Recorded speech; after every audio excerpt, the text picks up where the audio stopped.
வணக்கம். புதுவையில் நிதி நெருக்கடி நிலை மாறியுள்ளதால் அரசின் திட்டங்கள் விரைவாக நிறைவேற்றப்படும் என்று ஆதிதிராவிடர் நலக்குழு கூட்டத்தில் முதல்வர் ரங்கசாமி பேசினார். புதுவை தனியார் ஹோட்டலில் மாநில அளவிலான ஆதிதிராவிடர் நலக்குழு கூட்டம் குழுவின் தலைவர் முதல்வர் ரங்கசாமி தலைமையில் நலத்துறை அமைச்சர் ராஜவேலு முன்னிலையில் நடைபெற்றது. அமைச்சர் சந்திரகாசு, சட்டமன்ற உறுப்பினர்கள் அங்காளன், கார்த்திகேயன், பெரியசாமி, புதுவை காரைக்கால் மாவட்ட ஆட்சியர்கள் ஆகியோர் கலந்து கொண்ட கூட்டத்தில் நலச்செயலர் விவேக் பாண்டே வரவேற்று பேசிட தாழ்த்தப்பட்டோர் வன்கொடுமை சட்டம், சிறப்பு குறு திட்ட செலவு மற்றும் பல்வேறு நலத்திட்டங்கள் குறித்து கலந்து ஆலோசிக்கப்பட்டது. கூட்டத்தில் உறுப்பினர்கள் அனைவரும் தங்கள் கருத்துக்களையும் பல்வேறு கோரிக்கைகளையும் முன்வைத்தனர். நிறைவில் முதல்வர் ரங்கசாமி பதிலளித்து உரையாற்றுகையில், ஆதிதிராவிட மக்களுக்கான திட்டங்களை நலத்துறை செவ்வனே செயல்படுத்த வேண்டும் என்பதே தனது நோக்கம் என்றும், ஆதிதிராவிட மக்களுக்கு நிதி ஒதுக்கி சரியான முறையில் செலவு செய்ய வேண்டும் என்ற அடிப்படையில் திட்டங்கள் செயல்படுத்தப்பட்டு வருகிறது. கடந்த சில ஆண்டுகளாக நிலவி வந்த நிதி நெருக்கடி தற்போது மாறியுள்ளதால் திட்டங்கள் விரைவாக செயல்பட துவங்கியுள்ளது என்றும், இந்த மாத இறுதியில் நிதி செலவு பற்றி ஆய்வு செய்து மார்ச் மாதத்தில் மீதமுள்ள நிதி முழுமையாக செலவிட நடவடிக்கை எடுக்கப்படும் என்று பேசினார். கூட்டத்தில் புதுவை, காரைக்கால் மற்றும் ஏனாம் பிராந்தியங்களிலிருந்து மூத்த அதிகாரிகள், அலுவல் குழு உறுப்பினர்கள் மற்றும் தாழ்த்தப்பட்ட சங்கங்களின் பிரதிநிதிகள் கலந்து கொண்டனர். நிறைவில் ஆதிதிராவிடர் நலத்துறை இயக்குநர் பன்னீர்செல்வம் நன்றி கூறினார். பாரதிய ஜனதா கட்சி நிகழ்ச்சியில் முதல்வர் ரங்கசாமி கலந்து கொண்டது நியாயமா என்று கூடப்பாக்கத்தில் நடந்த காங்கிரஸ் முப்பெரும் விழாவில் மத்திய அமைச்சர் நாராயணசாமி கேள்வி எழுப்பியுள்ளார். புதுவை வில்லியனூரை அடுத்த கூடப்பாக்கத்தில் இளைஞர் காங்கிரஸ் சார்பில் முப்பெரும் விழா இளைஞர் காங்கிரஸ் தலைவர் இளையராஜா தலைமையில் நடைபெற்றது. பொதுச் செயலாளர் செந்தில்குமார் வரவேற்று பேசிய விழாவில் துணைத் தலைவர் சரவணன், பொதுச் செயலாளர்கள் சத்தியவேந்தன் ஆகியோர் முன்னிலை வகித்திட சிறப்பு விருந்தினராக மத்திய அமைச்சர் நாராயணசாமி கலந்து கொண்டு பேசுகையில், முதல்வர் ரங்கசாமி புதுவை மாநிலத்தை வீணாக்கி வருவதாகவும், இங்கு ரவுடிகளின் ராஜ்யம் உள்ளது என்றும், நாள்தோறும் கொலைகளும் திருட்டுகளும் நடந்து வருகிறது என்று தெரிவித்த அவர், மேலும் பாரதிய ஜனதா கட்சி சார்பில் நடந்த நிகழ்ச்சிக்கு முதல்வர் ரங்கசாமி சென்று கலந்து கொண்டது நியாயமா என்றும், தனது அறையில் சோனியாவின் படத்தை வைத்துக் கொண்டு காங்கிரசிற்கு எதிர்க்கட்சியாக உள்ள பாரதிய ஜனதா கட்சியின் நிகழ்ச்சிக்கு சென்று வந்து அந்த கட்சியுடன் கூட்டணி அமைக்கலாம் என்று ரங்கசாமி பார்த்து வருகிறார் என்று தெரிவித்தார். மேலும் இந்த தொகுதியில் காங்கிரஸ் வேட்பாளர் நிற்க வேண்டும் என்று கோரிக்கை வைத்த அவர், கூடப்பாக்கம் காங்கிரஸ் கோட்டையாக மாறும் என்றும் பேசினார்.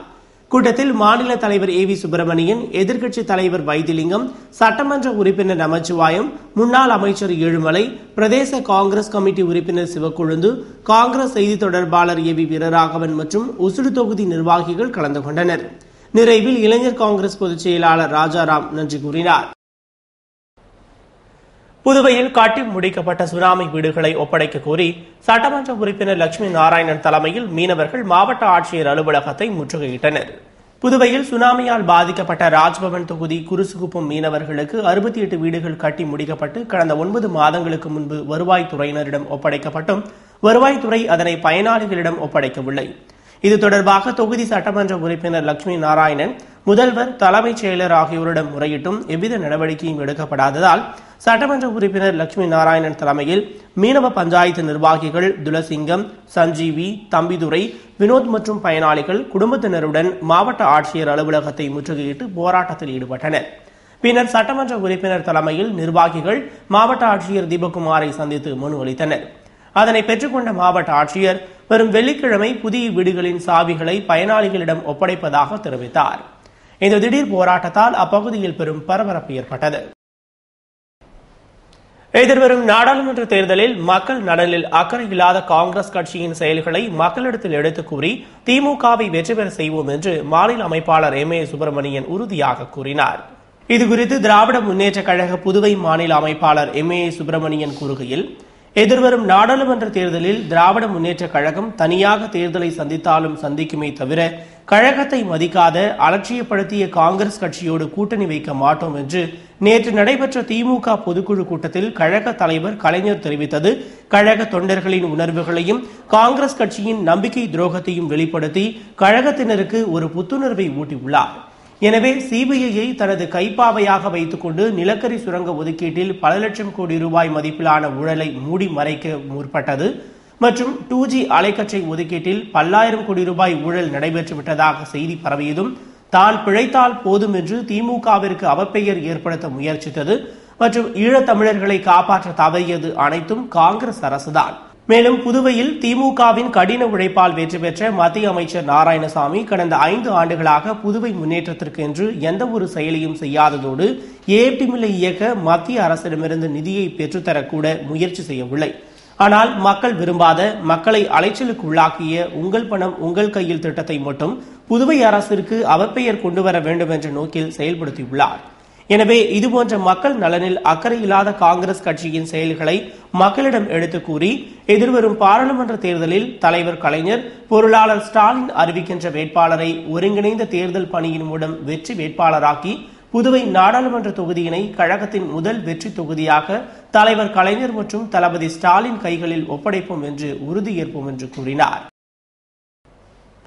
மாஹே மாவட்டத்தில் தனது முதல் கட்ட தேர்தல் பிரச்சாரத்தை துவங்கியுள்ளதாக பாட்டாளி மக்கள் கட்சி பாராளுமன்ற தேர்தல் வேட்பாளர் அனந்தராமன் தெரிவித்துள்ளார். இதுகுறித்து புதுவை பாராளுமன்ற பாட்டாளி மக்கள் கட்சி வேட்பாளர் அனந்தராமன் கூறுகையில், புதுவை யூனியன் பிரதேசத்தைச் சேர்ந்த கேரளத்தின் கண்ணூர் அருகே உள்ள மாஹே மாவட்டத்தில் தனது முதல் கட்ட தேர்தல் பிரச்சாரத்தை துவக்கியதாகவும், மாநில ஆலோசகர் ராமகிருஷ்ண கவுண்டர், துணை பொதுச் செயலாளர் வடிவேலன், வன்னியர் சங்க செயலாளர் ஞானசேகரன், பசுமை தாயக தலைவர் கணபதி உள்ளிட்ட பாமகவினர் தன்னுடன் இருந்து பிரச்சாரம் செய்ததாகவும், தங்களுக்கு மாஹே மாவட்ட செயலாளர் ஷாஜு சிறப்பான வரவேற்பு அளித்து அங்குள்ள முருகன் கோவிலில் விருந்தளித்து உபசரித்தார் என்றார்.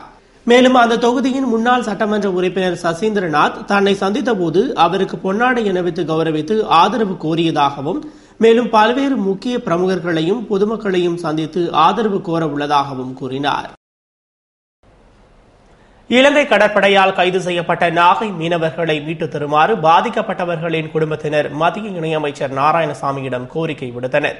இந்திய கடல் பகுதியில் கடந்த 11ஆம் தேதி விசைப்படகில் மீன்பிடித்த நாகை மாவட்ட மீனவர்கள் 111 பேர் மற்றும் கடந்த 12ஆம் தேதி மீன்பிடித்த நாகை மாவட்ட மீனவர்கள் 30 பேரும் இலங்கை கடற்படையினரால் கைது செய்யப்பட்டனர். இச்சம்பவம் நாகை மாவட்ட மீனவர்கள் மத்தியில் கடும் கொந்தளிப்பை ஏற்படுத்தியுள்ளது மற்றும் மீனவர்கள் இதுவரை விடுவிக்கப்படாததால் மீனவர்களின் குடும்பத்தினர் சோகத்தில் உள்ளனர். இந்நிலையில் இலங்கை கடற்படையால் கைது செய்யப்பட்ட நாகை மீனவர்களின் குடும்பத்தினர் 50க்கும் மேற்பட்டோர் மத்திய அமைச்சர் நாராயணசாமியை சந்தித்து பேசினர்.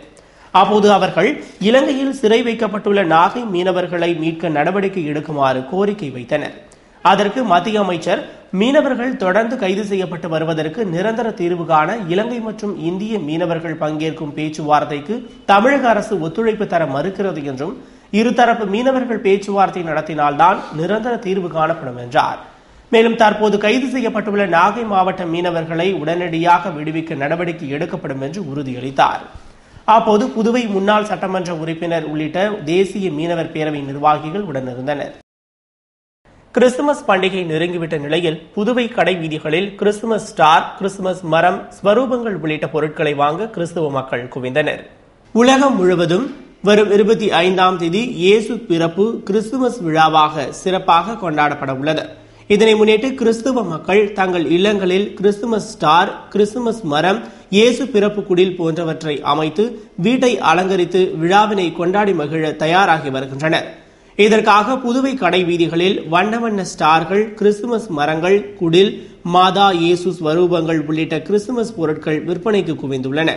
இவற்றை வாங்கிச் சென்று தங்கள் இல்லங்களை அலங்கரித்து கிறிஸ்துமஸ் பண்டிகையை உற்சாகமாக கொண்டாடி மகிழ கிறிஸ்துவ மக்கள் கடை வீதியில் அதிக அளவில் குவிந்தனர்.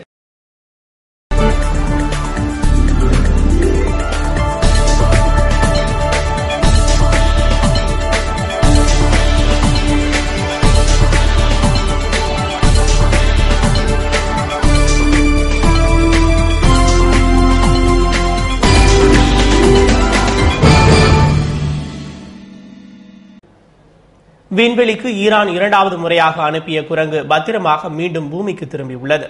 ஈரான் சமீபத்தில் அமெரிக்கா உள்ளிட்ட சர்வதேச நாடுகளுடன் அணு ஆயுத ஒப்பந்தம் செய்து கொண்டது.